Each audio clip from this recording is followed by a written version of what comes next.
Mitchell Robinson had to go. It was very emotional because right now with the New York Knicks squad, he has been with the Knicks for the longest time. All the other guys on the team joined him. They all met him there. So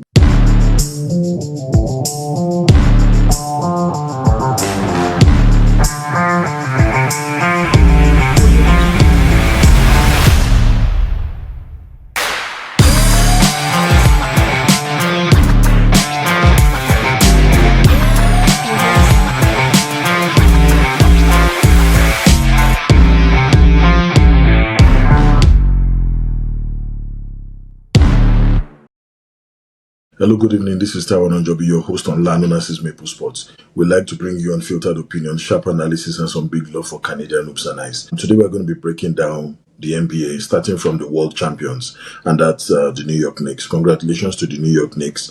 A couple of weeks, I've been able to break down what was different about them in the postseason and what really helped them to be able to get above the hump. They waited for 53 years and it was just a good time for them to, haven't gotten to the conference final last year, and this year they needed to just get it done. They changed their coach to Mike Brown and they were able to upgrade with a few additions to the roster, like Alvarado. A couple of good guys were able to come in and help them, just get above the hump. At the end of the day, they were able to get it done, and congratulations to them once again. But there was a statement that was said in an interview that I watched where Dolan, who is the owner of the New York Knicks team, he said they were not going to go above the second apron. And the idea for them is for them to keep the core team together and make sure that they don't go above the second apron, which means that there's going to be some flexibility. But two major players were going to be affected before the deadline for free agency. And I saw a couple of moves that happened that also made sure that they were still within the range of the second apron, not going above the second apron. Now, the Knicks sit between 10 to 13 million below the second apron, and that's a very healthy one for them up until they did a deal to bring in Andre Drummond as a backup guard, as a backup center, after they had just lost Robinson, and they were able to do that for about, I think, 3.9 million, but which helps them to sit on maybe like about 3.7 million right now below the second apron.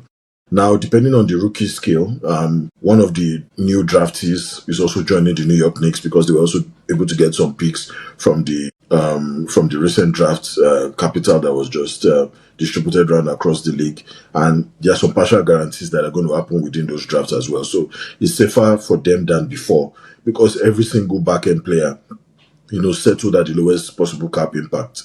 And right now, New York is in a good position. And this is the reason why Mitchell Robinson was supposed to be affected, and it was all clear he had to go. The Celtics came knocking and they were able to give him over 40 million in a 3-year deal. If you look at it, about 15 to 18 million was going to be affected in their cap, and they're going to go 2 million above the second apron. But what they did was Mitchell Robinson had to go. It was very emotional because right now with the New York Knicks squad, he has been with the Knicks for the longest time. All the other guys on the team joined him. They all met him there. So, but he had to go, and he was able to pick up, I think, about a 47 million deal with Celtics.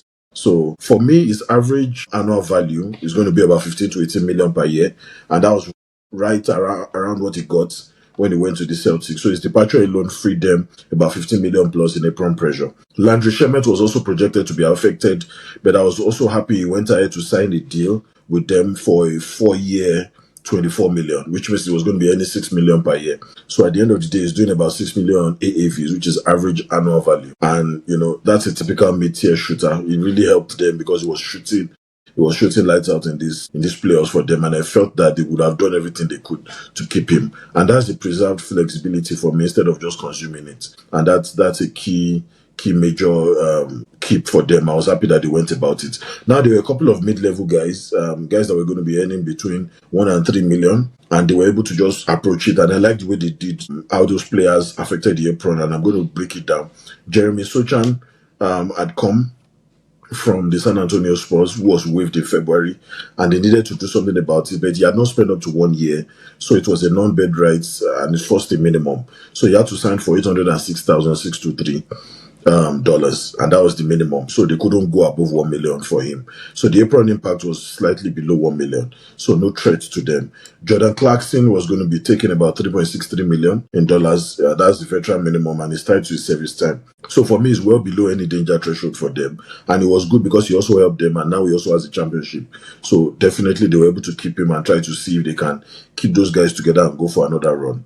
Ariel Ukpoti signed elsewhere. They couldn't just keep him. They could not also match his qualifying offer, so he signed with Philadelphia 76ers, and automatically it became a $0 impact to the Apron considerations for them. Kevin McCullough Jr. had a two-way deals doesn't have any impact on the Apron, and he signed about $636,000, which he'll be earning between now and the end of his contract, which will be next year.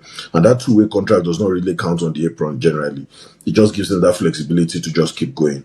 Dylan Jones has a two-way contract as well with $303,000, same as Makula.